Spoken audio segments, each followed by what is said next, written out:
You'll find coachman Manolo Belmar Ruiz near the city's cathedral bell tower. He's been taking tourists around Seville for 10 years. The tour always takes the same route, through the old town with its grand palaces and subtropical gardens.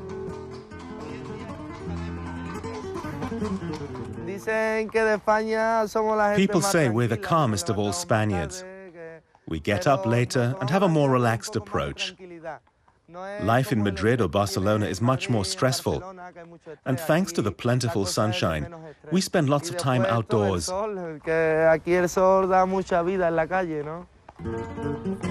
Seville is on the river Guadalquivir. It brought prosperity to Seville more than 500 years ago. Although it's not a seaport, it was the hub of Spain's maritime trade and became one of the world's richest cities. This tower is called the Golden Tower because it used to be clad in gilded tiles. Gold brought back from seafaring expeditions to America was also stored there.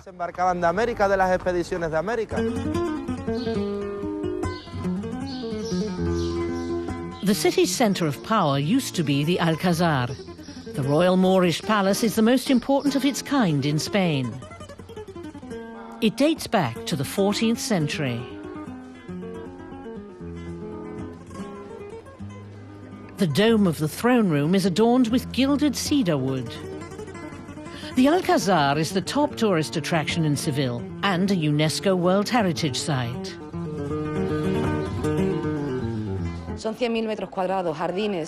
The gardens cover a surface area measuring 100,000 square meters. It's very tranquil here, even in the summer. I think it's fascinating how the architecture takes the climate here into account. It's easily 47 degrees Celsius in the shade in the summer. And even back then, people were able to build in a way that made the hot weather bearable.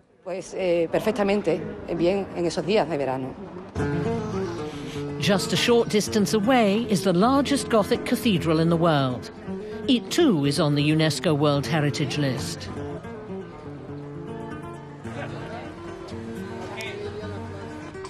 The tour continues into the neighbouring old district of Santa Cruz.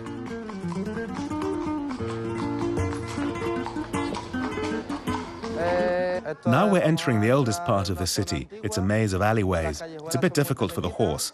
The streets are cobbled, and as you can see, it's all very narrow. It's a great place to sample some tapas. According to legend, the tradition of serving tapas was born in Seville. The oldest and most famous tapas bar is the Reconcillo, founded in 1670.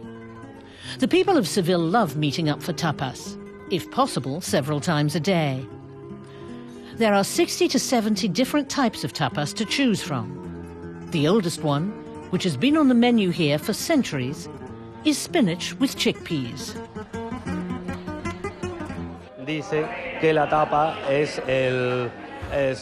A tapa originally meant a small portion of food, a piece of salami, meat, ham, cheese.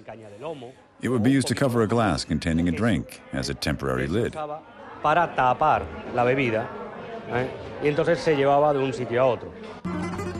The coach tour is drawing to an end, and Manolo Belmar Ruiz takes his passengers to the Maria Luisa Park and the pavilions erected for the Ibero-American Expo in 1929.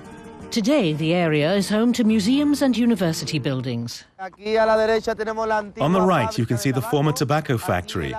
Back in the 18th century, they used to roll cigars there. It's where Carmen worked, the inspiration for the figure in Bizet's opera. Now it's a university building. Hoy en día es la universidad de filosofía y letras. The coachman has another tip for the evening. He recommends visiting a flamenco bar. After all, this fiery Spanish music also has its roots in Seville.